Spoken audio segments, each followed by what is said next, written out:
ini orang dia minta 50 juta, tapi dia minta transfer. Dan ke nomor rekening sih langsung pembantunya gitu. Karena dia bilangnya babysitter kamu sama saya gitu loh. Jadi kayak dibikin paradigma di mana bahwa anak saya sama si babysitter ini diculik gitu loh. Terus kalau untuk pelaku karma itu ada, ya what you did is what will you get gitu aja sih. Jadi apa yang dia lakuin ke saya itu pasti ada balasannya, entah apapun itu.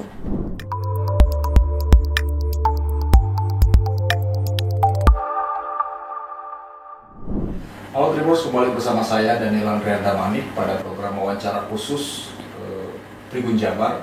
Dan kali ini kita akan mewawancarai seorang ibu yang beberapa waktu yang lalu sempat menghebohkan kawasan Kota Bandung karena anaknya diduga diculik oleh seorang asisten rumah tangga dan sampai-sampai diminta tebusan.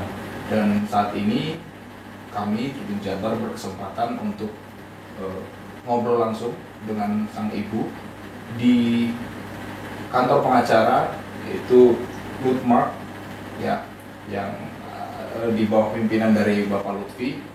Dan kami berterima kasih pada Pak Lutfi yang sudah memberikan kesempatan untuk berbincang-bincang. Terima kasih ke Elisa Elisa dan Bang Maruli yang ada di sini. Saya mau ke Elisa dulu deh. Ya, jadi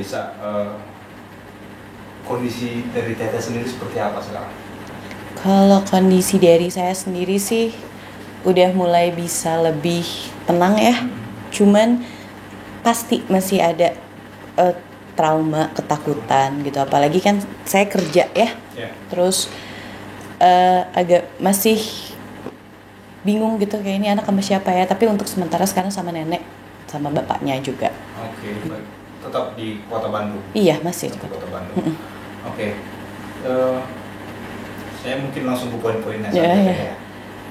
Untuk kedepannya ya, Teteh dalam kondisi bekerja saat ini anaknya juga tadi yang Teteh sampaikan bahwa kebingungan ya akan sama siapa anak saya. Iya, pasti. Nah, artinya apakah ada rasa trauma untuk memiliki seorang asisten rumah tangga atau pengasuh? Pasti. Ke depannya. Iya, pasti.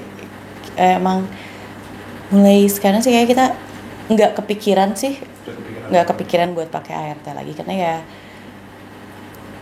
buat saya kayak orang yang udah saya percaya 1,5 tahun bareng sama saya, di awalnya dia baik banget gitu, emang semuanya dia dari kerjaan sampai ngurus anak baik. Terus iya, cuman karena ketemu sama orang yang salah, dia bisa nekat gitu, bisa berubah. Jadi iya, enggak deh kalau pakai ART lagi sih. Oh iya. Sampai sedalam itu ya traumanya. Ini anak berapa ya? 3. Anak ketiga. Iya. Untuk kakak-kakaknya usianya? Kakak-kakaknya yang satu usia 9 tahun, yang pertama itu, yang keduanya umur 7 tahun. 7 tahun dan anaknya. Dan yang ketiga ini 3 tahun. 3 tahun. Iya. Masih sangat-sangat butuh perhatian dan betul. pengasuhan secara langsung ya. Oke. Dari mana sih Teh dapat si perempuan ini? Dari yang berusia 21 tahun ini? Dari tetangga sih waktu itu. Kebetulan saya tinggal di daerah Cihanjuang. Tetangga saya waktu itu, saya juga tanya karena memang saya waktu itu ART saya yang sebelumnya resign karena dia juga kebetulan waktu itu anaknya udah ngelahirin bayi dan butuh neneknya juga ya waktu itu kan, jadi dia neneknya gitu, jadi dia resign karena itu. Terus saya cari ke tetangga saya cuman tanya gitu, punya ART nggak, temennya ART yang di sinilah, siapa tahu ada, saya bilang gitu. Terus dia bilang ada lah, dikasih lah si orang ini gitu. Tapi selama 1 tahun bareng sama saya ya, 1 tahun bareng sama saya tuh, dia kalau misalkan pulang ke rumahnya, jadi saya selalu kasih dia libur sebulan sekali, dia boleh pulang ke rumahnya, kan di Padalarang ya. Nah dia tuh kalau pulang ke rumah, dari rumah saya pulang ke rumah itu dijemput sama orang tuanya. Dari rumahnya dia balik lagi ke rumah saya itu dianterin lagi sama orang tuanya. Nah terus kita kan pindah juga dari Cianjuang itu, kita pindah. Nah mungkin karena jauh untuk dijemput, Ya saya juga nggak banyak nanya sih ya, ternyata dia taunya udah pacaran sama orang ini, dia nggak pernah pulang katanya dari 5 bulan yang lalu gitu. Jadi katanya sih pulangnya memang ke rumah pacarnya itu yang dia ada di Cibodas. Tapi izinnya Pak selalu pulang Selalu ke pulang. rumah orang tua ya. Iya. Laporannya ke Teteh selalu pulang seperti itu. Awal kali Teteh tahu kalau anak Teteh yang masih berusia 3 tahun ini ada di tangan orang lain, itu kapan sih secara pasti? Jadi waktu itu saya tuh tanggal 30 November. 30 November itu jam 5:30 sore. Jadi saya tuh lagi pergi ke, emang waktu itu saya ada acara sama teman-teman kantor itu, saya berangkat dari rumah itu jam 5 sore. Jam 5:30 saya nyampe ke tempat itu, terus ibu saya panik telepon. Ini kok si ART-nya sama anak nggak ada gitu, ada kondisi hujan pada saat itu. Saya mikir ya udahlah kali lagi ke warung mungkin jajan terus kehujanan. Ke warung atau ke minimarket itu hal biasa ya? Hal biasa buat saya. Anak di bawah itu hal biasa. Iya, nah udah gitu, tapi ini nggak izin, ibu saya bilang gitu. Sedangkan ibu saya waktu itu lagi sholat posisinya. Tapi dalam rumah yang sama. Dalam rumah yang sama. Akhirnya saya udah mulai panik gitu kan. Akhirnya saya pulanglah ke rumah sama bapaknya anak-anak. Terus saya kontak Mas Lutfi. Saya bilang, gimana ya anak saya kok nggak ada kabar, tapi feeling ini diambil sama ART, saya bilang gitu. Pengacara ya? Iya, udah gitu, karena saya waktu itu mikirnya aduh siapa ya, saya nggak ada siapa gitu, nggak ada yang ngerti ke. Kenal ya dengan Bang Lutfi ya? Iya, kenal. Udah gitu, terus udah cari aja dulu, terus udah gitu nanya tahu alamat rumahnya nggak gitu kan. Saya bilang saya tahu alamat temennya, tapi temennya udah share log ke saya.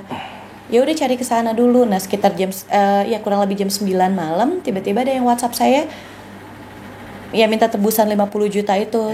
Saya kabarin Bang Lutfi, dia bilang udah langsung aja ke Poltabes gitu. Oke. Baik, di sini ada Bang Maruli dan Bang Yuda ya. Bang Lutfi. Oke.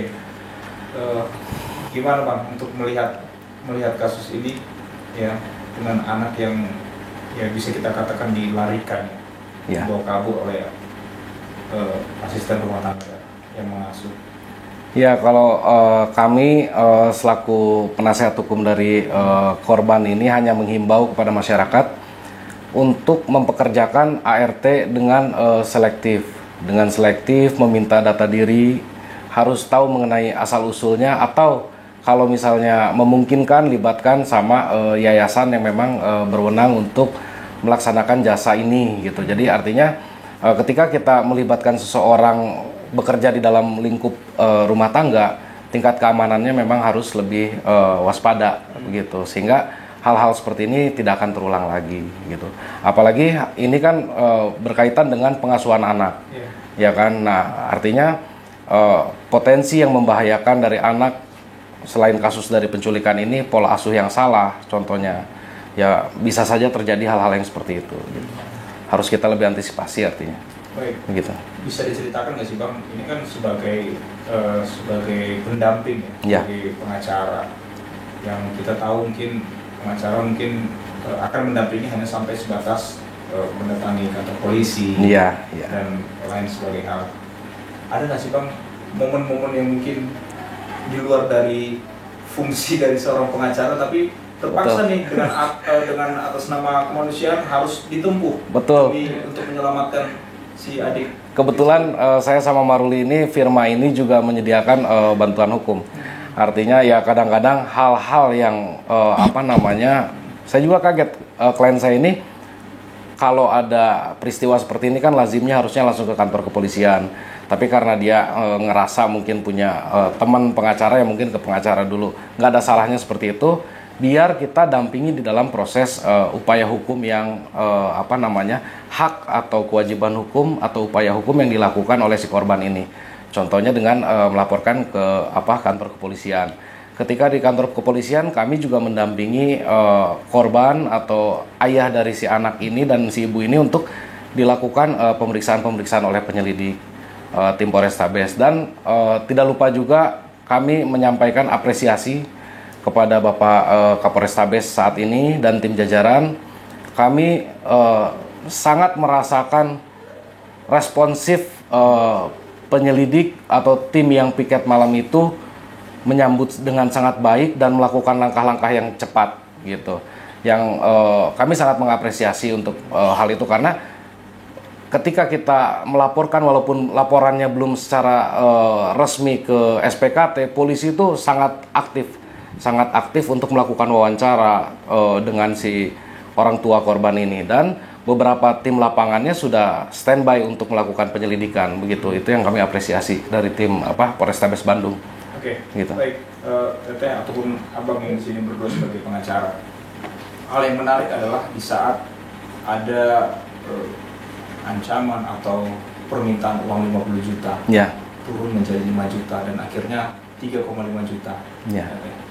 Artinya dengan alasan di sana tidak sanggup karena terlalu tinggi gitu ya kira-kira Teh. Ya. Kita baca di berbagai media terlalu tinggi, kita tidak punya uang sebesar itu. Nah, artinya ada uang, Teteh punya uang 200 atau 100 juta pada saat itu.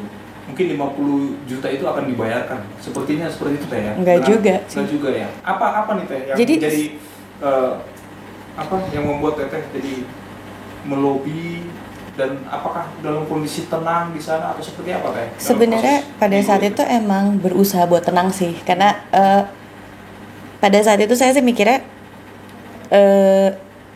ini orang dia minta 50 juta tapi dia minta transfer gitu, terus dan ke nomor rekening sih langsung pembantunya gitu. Jadi saya cuman WhatsApp, ada sih panik pasti ada, cuman saya berusaha tenang yang baik, saya akan cari dulu uangnya. Itu sebenarnya gitu ya. Terus ini detailnya ya. Terus tiba-tiba pada jam 10 malam itu saya datang ke Poltabes. Itu dia nge-WhatsApp lagi, gimana? Ini kok belum datang, belum ada uangnya. Baik, saya masih cari uangnya. Itu WhatsApp-nya kayak gitu. Kita ulur ya. Ya kita ulur ya waktu itu. Terus sudah didampingi. Sudah. Udah gitu 15 menit kemudian dia balas lagi, dia chat lagi ke saya. Kalau gitu saya minta DP aja 5 juta.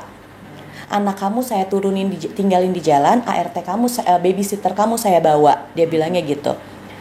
Iya, sabar, kata saya bilang. Tunggu dulu, karena saya juga masih cari uang. Saya bilang gitu. Terus dia nggak balas lagi tuh, nggak balas lagi. Di jam 11:30, dia WhatsApp lagi. Dia minta uangnya diturunin lagi. Saya minta uang 3,5 juta saat ini juga, dia bilang gitu. Saya minta DP-nya segitu aja. Ya kan buat saya itu sih yang buat saya agak ini lucu gitu sebenarnya gitu. Walaupun ya sebenarnya saya juga panik ya, di mana anak saya, cuman feeling balik sih ada, pasti ada. Cuman ini orang harus ketangkep dulu gitu. Tapi pada dia saat tidak itu mengaku kalau dia adalah ART. dia nggak ngaku gitu loh, karena dia bilangnya babysitter kamu sama saya gitu loh. Jadi kayak dibikin paradigma di mana bahwa anak saya sama si babysitter ini diculik gitu loh. Nah karena pada saat saya pulang ke rumah juga barang-barang si babysitter itu masih ada, ART itu masih ada di rumah, tapi walaupun barang-barang yang enggak bagusnya gitu loh. Nah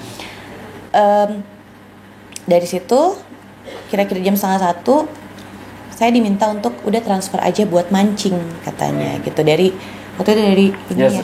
Kita Dari, arahin kita karena dia diarahin. panik saat itu. Saya panik. Udah buat pancing, dia bilang gitu. Oke, kita pancing tuh 3.500.000, tiba-tiba anak kamu saya tinggal ya di Jalan Cigadung nomor 7, dia bilang gitu. Dia kasih alamatnya.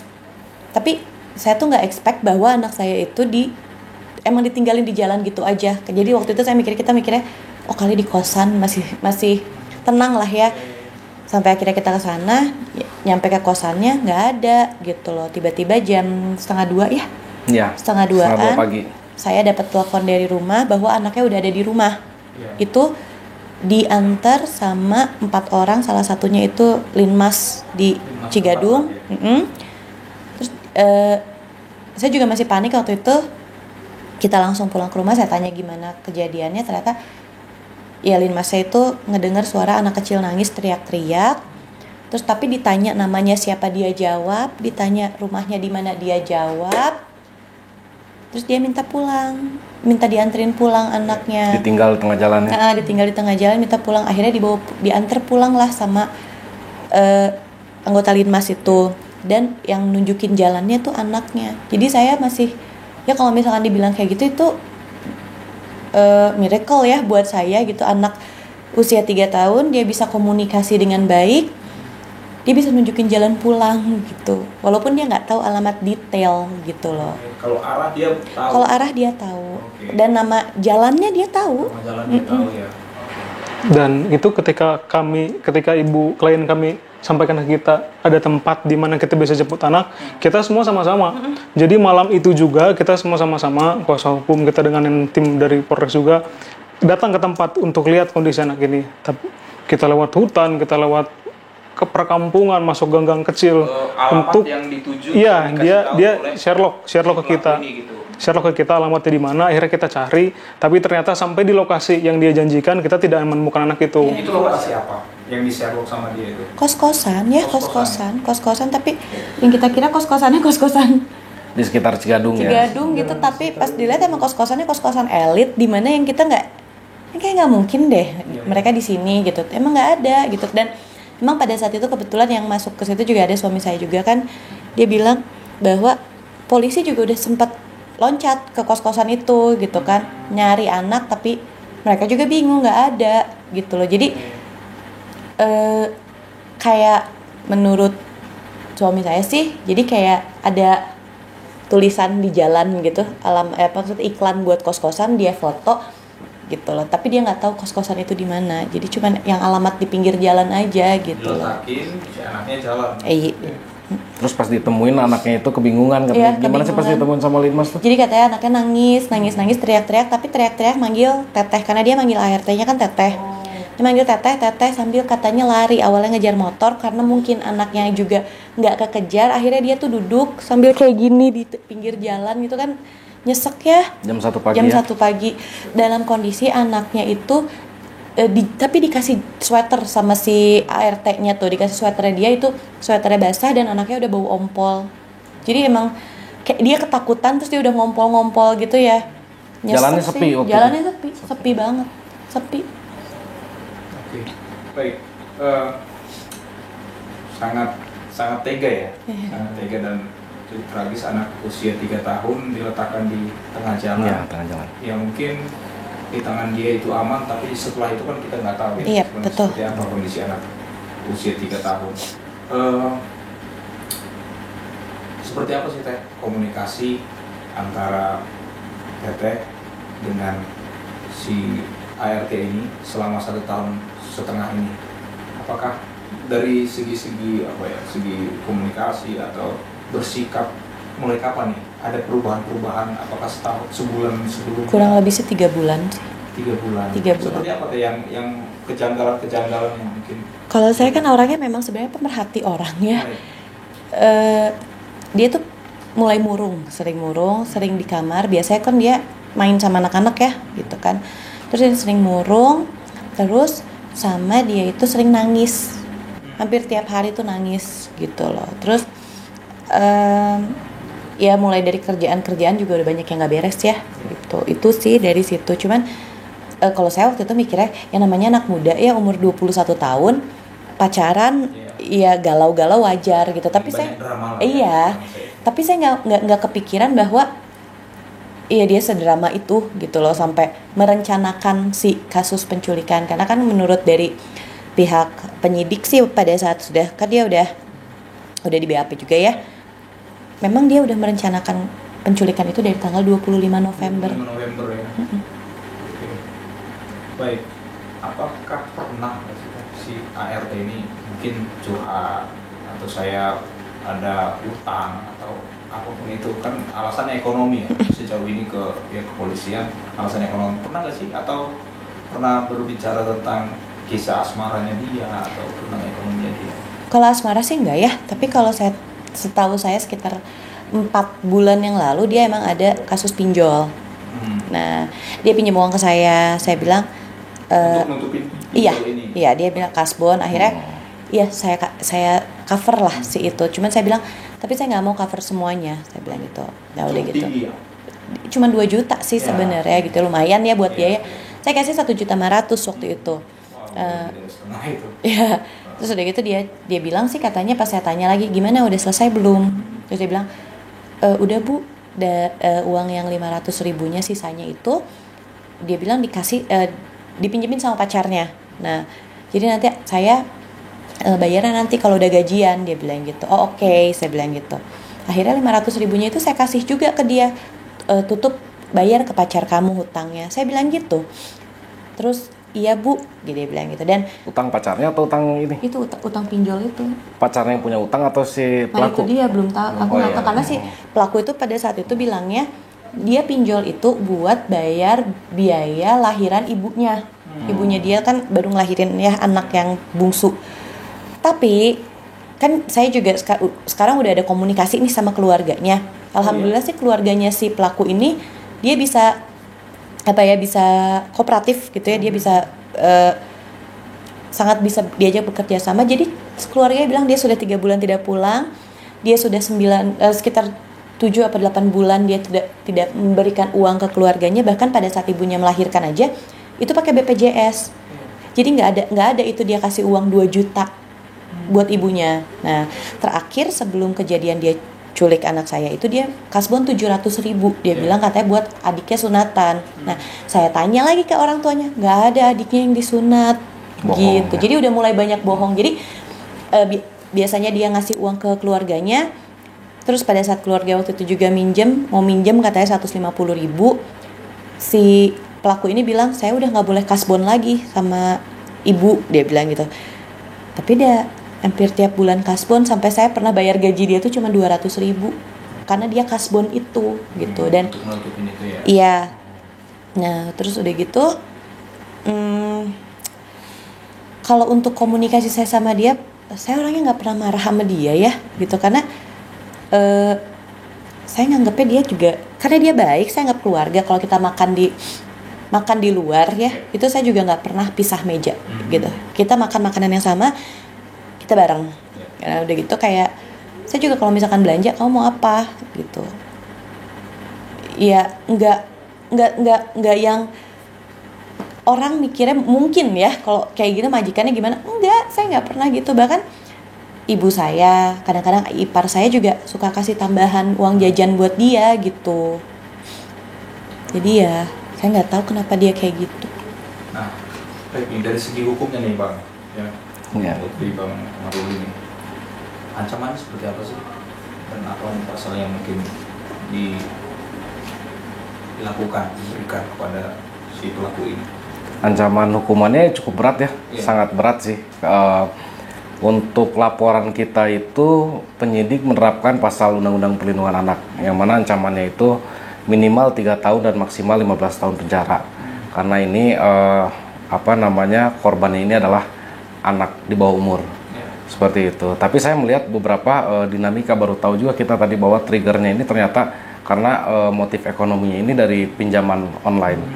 Artinya ya untuk masyarakat yang lain juga mungkin ini menjadi satu pelajaran, ya kan, untuk lebih berhati-hati untuk gaya hidup yang menggunakan fasilitas pinjol apa segala macam yang tidak sesuai dengan kemampuannya, sehingga si ART-nya ini menjadi gelap mata, ya kan. Dampak sosialnya ya seperti itu mungkin untuk masyarakat, itu aja sih. Baik, tadi yang saya sampaikan bahwa dari pihak kepolisian juga cukup membantu Bang ya. Sangat membantu. sangat Membantu dan cepat. Artinya si anak tidak pulang ke rumah itu kurang dari 1 kali 24 jam. Kurang dari 1 kurang kali dari 1 kali 24 iya. jam ya. Dan si ART ini menggunakan nomor baru ya untuk Iya, menghubungi. betul. Oke. Baik. Kelihatannya Ibu ya. Kalau yang saya lihat Ibu cukup tenang ya. Cukup tenang untuk saat ini menceritakan dan ternyata masih melakukan komunikasi kepada pihak orang tua dari Iya, si betul, ART ini. Nah, betul. saya penasaran Ibu, pernah nggak sih bertemu langsung setelah kejadian ini dengan si ART ini mungkin di Langsung. Polres kampus? Pernah itu hari terakhir aku ke Minggu lalu ya? Enggak, Oh, yang kemarin pemeriksaannya. yang kemarin pemeriksaan Iya. hari apa ya? Selasa ya? Iya. Jadi kebetulan saya waktu itu cuman buat nganterin barang bukti, baju yang dipakai anak saya gitu. Terus nggak lama dari Kanita bilang orangnya lagi ke Cibodas tuh, lagi olah TKP sama ngambil barang bukti apa aja yang dia belanja dari hasil uang itu. Terus karena waktu itu saya juga nunggu dijemput ya, jadi saya nunggu di situ. Terus saya nggak pas gitu dia lewat ada sampai dari penyidiknya bilang bawa aja ke sana. Mungkin penyidik juga takut ya kalau saya marah gelap gitu. Enggak sih, saya cuman bilang ya saya juga nyindir gitu ya. Kamu mau kasbon ke saya cuman bilang gitu. Cuman dia gitu doang. Udah pakai baju tahanan sih ya. Dia pakai baju tahanan. Cuman dia juga kelihatan sih kalau dia juga malu gitu ya mungkin sama saya gitu. Dan gimana ya, kalau saya benci sama orangnya enggak. Cuman saya benci sama apa yang dia lakukan gitu loh. Dan untuk memaafkan, saya sudah memaafkan, tapi proses hukum tetap berjalan, itu harus gitu. Nah, kemarin juga kebetulan keluarga dari pelaku datang ke rumah bawa kade sama linmasnya gitu ya, sama orang tuanya gitu ya. Ya saya juga bilang ke mereka bahwa saya nggak bisa untuk cabut laporan, saya nggak mau. Saya bilang gitu. Ada arah ke sana. Tapi setelah dijelaskan, keluarganya juga sangat mengerti. Mereka juga bilang, memang ya anak saya salah gitu. Apapun yang alasan dia ini salah menculik gitu. Jadi saya juga tahu kebohongan pelaku itu dari keluarganya, bahwa keluarganya bilang nggak kayak gini, nggak gini gitu. Dan akhirnya keluarganya bilang ya saya juga nggak bisa untuk maksa. Kalau memang anak saya salah ya harus tetap dihukum gitu. Satu lagi yang penting Mas, jadi artinya di dalam proses penyelidikan dan penyidikan yang dilakukan oleh Polrestabes ini masih ada satu pelaku kan yang belum kena. Iya, betul. Ini kan yang baru kena ini kan yang ART-nya ini ya kan. Ada satu pelaku lagi yang saat itu kami kan temani nih klien kami ini ketika membuat laporan, komunikasi yang dijalin melalui telepon seluler si pelaku ini ada 2 orang yang komunikasi dengan subjeknya ada 2 orang, yaitu salah satu pelaku yang masih belum tertangkap. Kami berharap ya mudah-mudahan ya kan kedepannya si pelaku yang satu lagi dapat tertangkap gitu, agar bisa mempertanggungjawabkan perbuatannya. Itu sih Mas. Oke, baik. Saya juga penasaran nih Teh. Di saat si adik ini ada kembali ke Teteh, kondisinya seperti apa? Kondisi secara fisik maupun secara kejiwaannya? Kalau secara fisik sih, alhamdulillah ya, nggak ada kalau fisik. Cuman kalau untuk mental, psikis itu traumanya udah mulai kelihatan pada saat itu. Kayak dia nggak mau duduk di sofa di mana pada saat dia diambil sama pelaku, dia nggak mau duduk sendiri. Di rumah Teteh? Iya. Jadi waktu itu saya nonton TV, saya tidurin, dia lagi tidur, saya digendong sama saya tidurin, dia langsung bangun. Dia bilang nggak mau sendiri, nggak mau duduk di situ, nanti diculik lagi. Dia bilangnya gitu. Tidurnya gimana Teh? Setelah kejadian itu, setelah kembali? Kalau misalkan normal saja tidur? Dia pernah sih 2 kali ngigo sih pernah gitu ya, teriak-teriak nggak mau, dibilangin nggak mau, jangan takut, dia kayak gitu, ngigonya kayak gitu. Nah cuman mulai kelihatannya lagi tuh sekarang gitu. Jadi dia memang kalau ketemu orang yang nggak dia kenal, ya takut, gitu, nyumput gitu. Terus, sampai sekarang gitu ya? Sampai sekarang ada, jadi dari pihak kuasa hukum ada mengarahkan ke unit PPA seperti apa? Udah penyidik sudah melakukan itu ya. Udah. Karena ini kan yang menjadi pelaku juga perempuan. Yang menjadi korban juga anak kecil, perempuan juga. Nah, jadi di tingkat Polres itu ada namanya unit pelayanan perempuan dan anak. Jadi secara ketentuan menjadi keharusan ketika ada pelapor atau korban itu perempuan ditangani oleh unit perlindungan perempuan dan anak. Terus kemudian dari pihak Polrestabes Bandung juga kita sangat apresiasi karena mereka menyediakan juga psikolog anak, Ibu ya. Menyediakan psikolog anak untuk apa?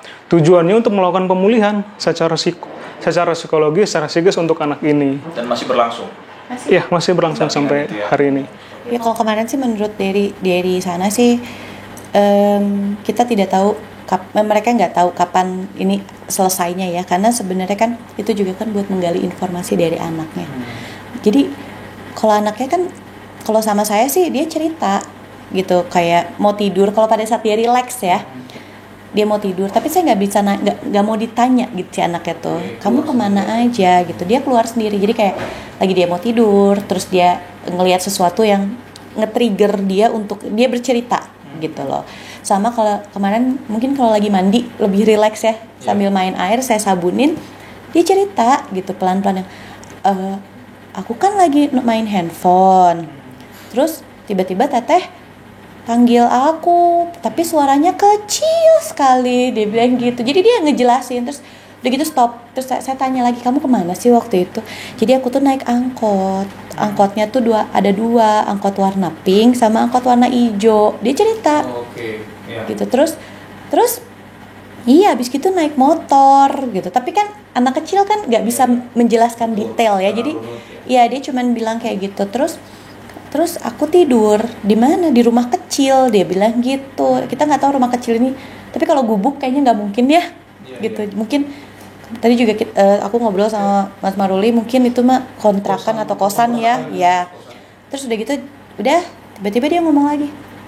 Terus abis gitu malam-malam aku lapar, terus aku minta makan kan, tapi nggak dibeliin, akunya malah dibuang gitu kan. Dalam kondisi lapar ditinggal di jalan. Karena pulang sampai rumah juga waktu itu langsung minta makan ya. Dia lapar, aku lapar, aku mau makan gitu. Katanya dia dibuang ya. Iya. Yang diletakkan di jalan. Jadi dia nggak tahu kalau dia diculik, sampai saya bilang, Caca kamu diculik gitu kan. Dia bilang enggak, main sama teteh tapi dibuang. Dia ngomongnya gitu. Artinya memang selama 1 tahun 6 bulan ini memang cukup dekat ya. Sangat. Dan dia juga sangat baik dengan tetehnya ini ya. Sangat. Jadi dia sweet gitu anaknya ya. Jadi kalau misalkan aku sayang teteh gemoy gitu, sampai gitu-gitu terus dipeluk gitu. Jadi emang dia sayang. Jadi kebetulan waktu itu tante saya juga ada psikolog, tapi dia tidak ke anak ya gitu.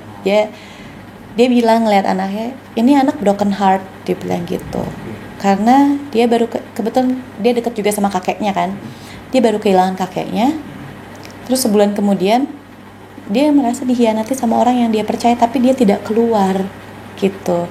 Karena mulai ada gitu kayak tiba-tiba kayak misalkan hanya sekedar mau pipis aja, dia bisa teriak-teriak marah-marah. Tuh, mau pipis tapi dia bisa marah-marah, kenapa sih lama banget sih gitu, padahal biasanya nggak gitu. Dan itu kan adalah emosi dia yang sebenarnya apa sih ini, tapi dia nggak bisa menyalurkan gitu. Di usia yang perkembangan anak pasti berbeda-beda ya. Di usia anak teteh yang di 3 tahun ini, kalau diajak komunikasi sudah jelas berarti ya, pelafalannya sudah jelas ya. Kalau ditanya sudah bisa nyambung ya. Untuk ditanya-tanya, terbukti dengan ditanyakan tentang alamat, ya, namanya siapa, disampaikan seperti itu. Oke, baik. Mungkin ke pengacaranya nih Bang. Ya. Tadi sudah disampaikan oleh Bang Lutfi, ini lebih kuatnya pada sisi kemanusiaan, orang anak kecil yang dibawa kabur oleh asisten rumah tangga. Nah, di mana sih sebenarnya pertama kali polisi menemukan si perempuan ini, si pelaku ini? Kalau menurut dari informasi dari penyidik itu prosesnya seperti apa, bisa disampaikan atau mungkin dari tim kuasa hukumnya mendapat informasi apakah ditangkapnya di kalau yang kita dampingi ya, silakan. Informasi yang kita dapat sih waktu itu setelah pihak kepolisian mencari beberapa hari, beberapa waktu tidak ditemukan, akhirnya ada informasi bahwa si ART ini pergi ke rumahnya dia yang di Kabupaten Bandung Barat itu. Betul. Jadi ketika si anak ini sudah pergi ke rumah, akhirnya polisi juga dapat informasi bahwa betul ditemukan kondisi anak itu ada di rumah itu. Akhirnya hari itu juga dilakukan penangkapan oleh pihak kepolisian. Hari itu juga langsung diperiksa. Kurang lebih ada sekitar 60 pertanyaan yang disampaikan dalam proses pemeriksaan oleh kepolisian. Di situ juga terungkap fakta-fakta baru yang tadi disampaikan bahwa ternyata penculikan ini sudah direncanakan seminggu sebelum kejadian. dia pergi menaiki angkot, 2 angkot, setelah itu juga ada turun di Indomaret, jajan, ngasih anak ini jajan gitu loh. Dan semua perbuatan-perbuatan yang dilakukan ini di tanggal 30 sampai dengan tanggal 1 itu semua terbongkar dari keterangan-keterangan yang disampaikan oleh si pelaku ini. Baik, tadi Tete juga menyampaikan bahwa tinggal bersama neneknya juga ada. Iya. Gitu. Apakah itu setiap hari ada? Iya, kita emang bareng sih sama ibu saya ya. Ibu ya. Semenjak, karena memang tadi kita pisah, cuma semenjak ayah saya meninggal, ibu saya sendiri ya. Jadi kita temenin. Bareng. gitu Bareng. ya? Oke. Kalau berarti otomatis dalam 1,5 tahun ini si ART ini sudah membaca jam pulang kantor, jam pulang kerja dari si Tete ya, dan memanfaatkan waktu sholatnya ibu ya, waktu sholatnya ibu untuk membawa. Nah, sempat bertanya nggak sih Teh, sebenarnya mungkin saat bertemu di Polrestabes ya, alasan dari dia itu sempat bertanya nggak sekilas gitu? Nggak sih, karena waktu itu emang kita juga nggak dikasih waktu buat bicara sama dia ya. Walaupun sebenarnya pengen gitu loh, cuman ya pasti pengen ya gitu. Apa sih, cuman ya buat saya sih daripada saya yang tanya ya nanti pasti emosi juga ya. Jadi mendingan ya sudah gitu. Saya udah dapat ya prosesnya aja, serahkan semua ke kepolisian. Terus saya juga dapat info juga. Saya tanya alasannya apa sih sebenarnya? Ekonomi. Terus ditanya waktu itu beli si pelaku ini. Ya emang ekonomi apa? Uangnya dipakai apa? Dia jawabnya buat kebutuhan sehari-hari. Ya lucu sih buat saya gitu. Itu kebutuhan sehari-hari segitu gitu kan. Kamu juga digaji gitu kan. Nutupin kebutuhan sehari-hari juga. Hidupnya juga Iya, dari makan semua kan ditanggung. Nah, cuman yang saya waktu kemarin itu agak ya buat saya agak shock ya. Karena kan handphonenya udah ada di penyidik ya. Semua WhatsApp sama si itu udah nggak ada. Tapi ada track dia apa ya, judi online. Ada itu. Ada indikasi lah ya, dugaan dugaan untuk kesana. Ada indikasi ke sana, karena dia dibilang pas di BAP dia tahu semua aplikasi judi online. Bahaya si perempuan ini, si ART ini ya. Ada kebiasaan udah lama judi online-nya tuh gimana? Sebelumnya udah pernah kendus belum? Aku nggak pernah. Yang aku tahu mah pinjol itu, karena dia jujur. Gitu. Oke, seandainya nih Teh, ya kan tidak ada kesempatan untuk berbicara dengan si pelaku ini. Mungkin di sini bisa Tete sampaikan nih apa nih kalau misalkan bertemu atau anggaplah dia ada di ruangan ini, apa kira-kira Teh yang mau Tete sampaikan? Kayak saya juga bingung ya, karena kalau misalkan mau dirunut pasti kan emosi ya, gitu. Cuman bilang karma itu ada. Ya, what you did is what will you get, gitu aja sih. Jadi apa yang dia lakuin ke saya itu pasti ada balasannya, entah apapun itu, gitu. Karena ya buat saya sih ada konsekuensi hukumnya juga gitu. Dan buat saya kayak saya nyimpen dendam, dibilang dendam enggak, kesel iya gitu. Untuk masalah yang apa ya, memaafkan saya ikhlas, cuman saya nggak bisa menerima bahwa perlakuan dia ke anak saya itu aja gitu loh. Ngebuang di jalan gitu malam-malam itu nggak manusiawi sih. Itu aja sih. Oke, saya salut nih Bang, ya ibu ini ya. Kalau saya di posisi ini mungkin akan terjadi kekerasan. Iya, tapi hari itu memang dia sangat panik. Ya. Sebenarnya ini apa yang dia sampaikan sekarang ini setelah melewati fase-fase paniknya itu. Jadi hari itu di Polrestabes itu waktu kita bikin laporan untuk balas pesan si pelaku penculikan itu, dia juga nggak sanggup. Kita arahkan pada saat itu untuk memperpanjang waktu, ya kan, karena kita khawatir kondisi anak ini kan dalam penguasaan si penculik ini, gitu. Jadi itu aja sih. Jadi sekarang mungkin ya dia bisa lebih ini karena memang fasenya sudah lewat. Di hari keberapa nih Bang? Penangkapannya. Ya. Lobby itu kan 1 kali 24 jam. Proses lobbynya itu masih dalam 1 kali 24 jam itu. Dan setelah kemudian ke hari penangkapan itu berapa hari? Beberapa hari ya, nggak lama sih 5 sebenarnya. hari ya ada ya? Hampir seminggu kayaknya. Ya 5 Ya, sampai 1 lima. minggu. Sekitar seminggu. Hampir seminggu ya. Ya karena si penculik ini kan meninggalkan si anak ini di di jalan tuh.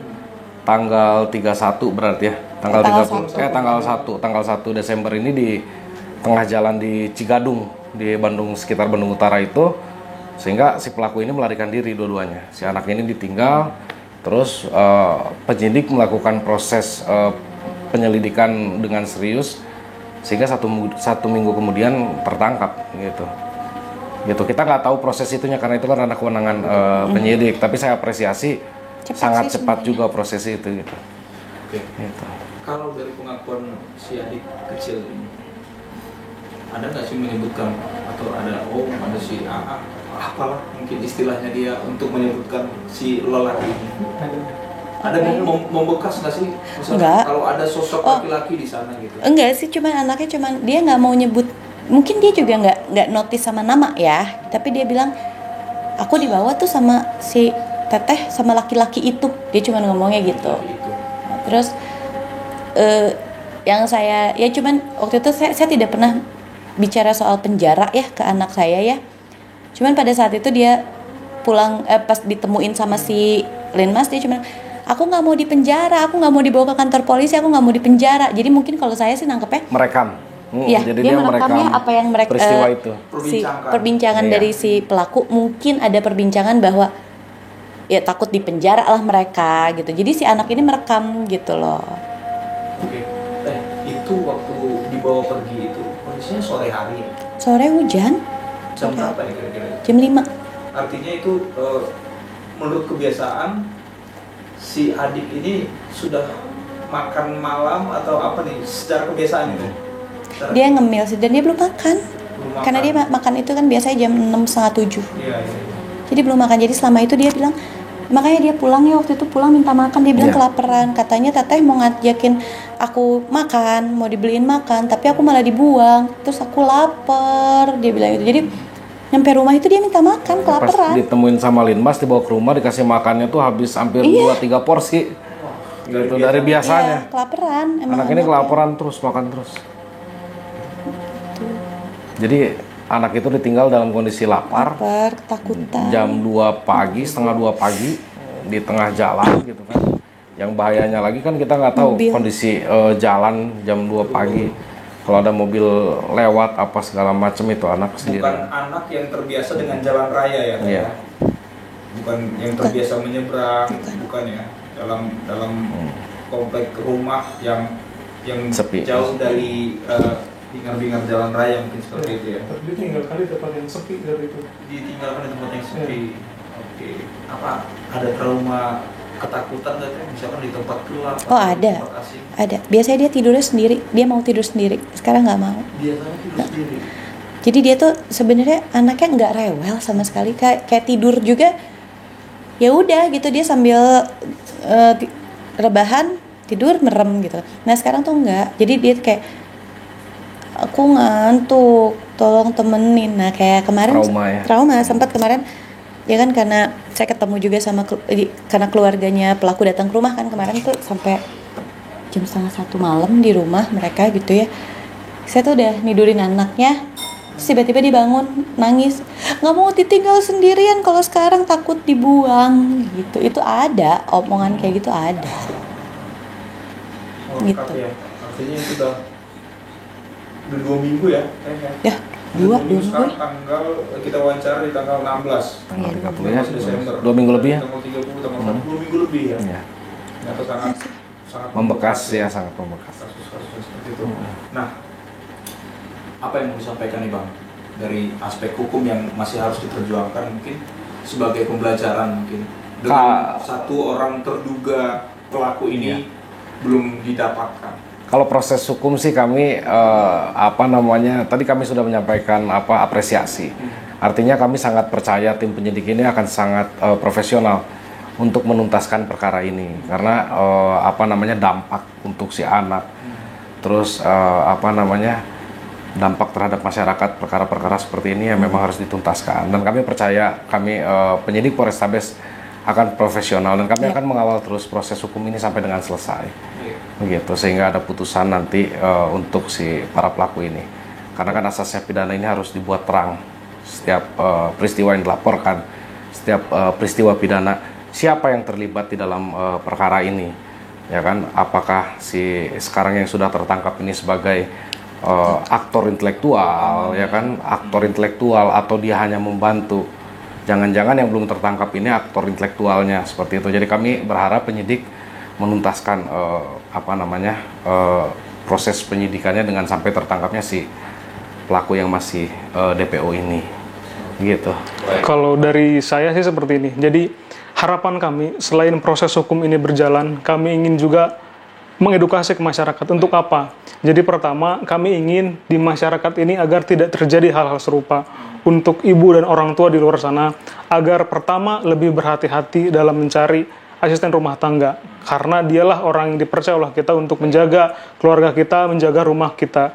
Yang kedua, di luar sana kami juga berharap dengan adanya penjatuhan hukuman terhadap pelaku ini, mengurangi setidaknya orang akan melakukan penculikan anak, mikir, oh ternyata dampaknya saya di penjara. Hal-hal itulah yang kami harapkan agar menjadi contoh untuk masyarakat di luar sana. Pertama, tidak ada pelaku yang serupa. Kemudian, ketika orang ini melakukan penculikan, dia bisa mikir 2 atau 3 kali lagi untuk melakukan hal seperti itu. Menurut kasus ini ya. Iya. Yang menarik satu lagi yang mau saya tambahin tuh, dampak sosial dari pinjaman online dan judi, ya kan, pemberantasan judi online.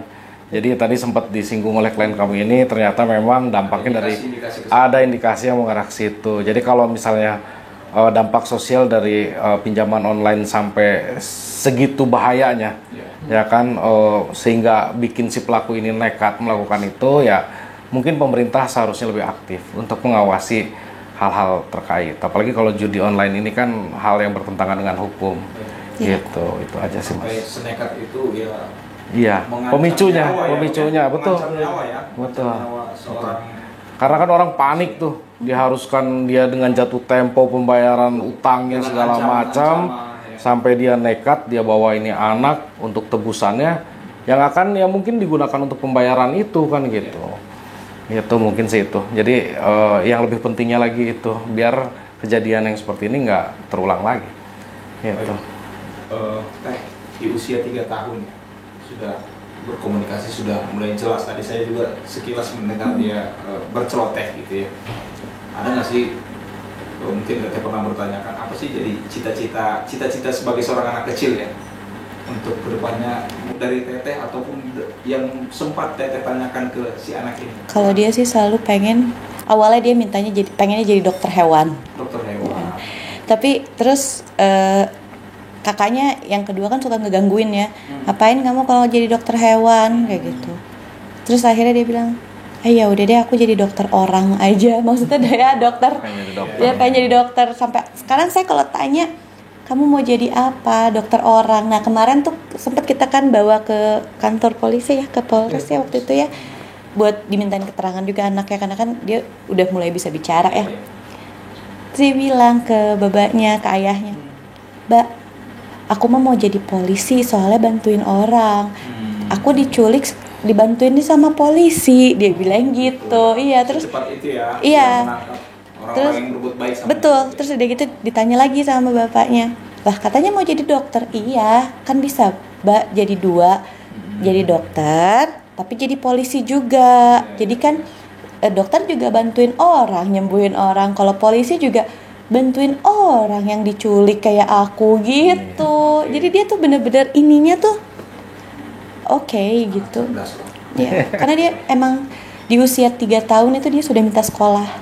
Gitu. Kenapa teh jadi ya, ini langka ya. Jadi anak kecil itu biasanya dokter cukup gitu. Iya. Sampai menjurus ke dokter pecinta atau punya hewan peliharaan. Enggak sih, kita nggak ada hewan peliharaan, cuman emang dia anaknya caring banget ya, dia penyayang. Terus udah gitu memang ya kalau saya lihat bukan yang ngebandingin ya kakak-kakaknya dan ini emang dia diedukasinya lebih bagus gitu. Jadi dia kebetulan kan saya juga ngajar ya, saya suka bawa worksheet dari sekolah buat dia udah bisa.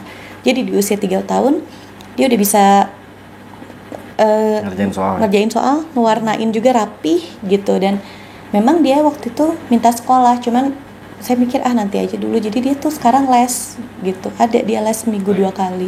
Dari kejadian ini ya, kejadian yang sangat tidak mengenakan ini ya, yang menyisakan trauma terhadap Teteh dan si adik si kecil. Apa nih? Mungkin ada pengawasan yang lebih ketat, mungkin pemasangan CCTV atau apapun yang dari pihak Teteh lah, selain saat ini trauma untuk mengundang orang luar untuk menjaga dia. Apa nih upaya-upaya yang dilakukan selama 2 minggu ini? Kalau aku sih kayak lebih protek, kayak pulang kerja lebih cepet aja lah gitu, lebih on time ya. Terus udah gitu sekarang anaknya dibawa kemana-mana sama neneknya, misalkan neneknya punya aktivitas apa dibawa gitu. Kadang kalau misalkan ayahnya juga harus ada keperluan ya dibawa gitu, karena kan kalau kemarin sih kita udah mikirnya udah deh ini anak disekolahin aja gitu, sekolah mungkin kalau buat ngelupain karena, tapi kita nggak akan masukin ke ya mungkin ke sekolah atau apa ya daycare, tapi yang benar-benar kalau untuk daycare sih kita pengennya juga benar-benar yang nggak cuman nitip gitu loh, pengen cari daycare yang benar-benar ada edukasinya gitu, itu aja sih. Oke, baik, saya pengen Teteh menyampaikan pesan kepada 2 orang. Yang pertama kepada orang-orang tua yang masih memiliki anak seusia anak Teteh atau mungkin lebih tua dari si kecil, dan kepada si pelaku dan keluarganya, apa yang mau disampaikan pesan terakhir? Kalau buat orang tua yang mungkin orang tua yang pasti punya akan anak, resah nih orang tua iya, yang punya sebenarnya lebih apa ya, kayak untuk kalau misalkan untuk memilih pengasuh emang harus dicari dulu backgroundnya kayak apa gitu. Yang pasti KTP itu udah pasti harus dipegang. Terus kalau misalkan buat saya sih sekarang ya make sure, kemarin juga sempat ada tuh yang influencer yang dia cari ART yang katanya gajinya ditahan dulu berapa bulan gitu. Kayaknya itu masuk akal sih kalau buat saya sekarang. Itu masuk akal. Itu masuk akal sih karena karena emang sekarang banyak banget ART yang nggak mau kasih KTP gitu loh. Gitu. Kayak yang ini kalau dia sih sempat yang ngasih KTP, cuman waktu itu kan saya foto di handphone yang lamanya rusak gitu loh. Jadi saya nggak punya lagi. Tapi ini karena kalau ini awalnya memang jujur gitu ya. Ya itu sih gitu maksudnya ya. Kadang gimana ya, jadi mereka ini untuk ART kan kadang-kadang kita baikin. Iya, punten ya. Harus lebih selektif lah. Selektif lah. Ya, kita juga nggak bisa. Dan nggak, ya maksudnya tidak semua ART juga seperti itu. Oke. Untuk ke pihak keluarga si pelaku dan si pelaku nih Teh. Kalau untuk ke pihak keluarga pelaku sih intinya mah sabar aja gitu. Banyak berdoa, karena bagaimanapun juga doa orang tua itu adalah doa yang tidak ada batasannya. Langsung tembus langsung. Terus kalau untuk pelaku, ya kamu udah ngelakuin kesalahan, kamu harus terima akibatnya gitu. Kamu harus bertanggung jawabkan gitu. Walaupun saya udah maafin kamu, gitu aja sih. Artinya akan konsisten, ini akan diserahkan ke pihak hukum secara hukum, secara total ya. Baik, nah, sekali ya Tribuners untuk perbincangan dengan narasumber kali ini. Apa masalah yang mau disampaikan Pak? Sudah sih. Sudah cukup. Terima kasih. Kita akan menunggu, siapa tahu ada babak baru ya. Iya. Amin, insya Allah. Semoga apa yang diharapkan secara hukumnya bisa berjalan dengan baik. Secara kemanusiaannya juga akan lebih baik. Kemanfaatannya. Semoga ini adalah kasus yang terakhir. Amin, mudah-mudahan. Dan jangan ada lagi adik kecil yang menjadi korban dari kenekatan akibat yang saat ini Tribuners menjadi dugaannya adalah karena permasalahan ekonomi yang kita belum tahu ya sebenarnya apa seperti apa seperti itu. Itu tadi perbincangan kami dengan keluarga korban anak yang diculik pada 30 November 2023 dan yang sudah didampingi oleh pihak kuasa hukum dari Woodmark Law and Firm di Kota Bandung. Terima kasih, sampai jumpa pada program berikutnya. Download Tribun X sekarang, menghadirkan lokal menjadi Indonesia.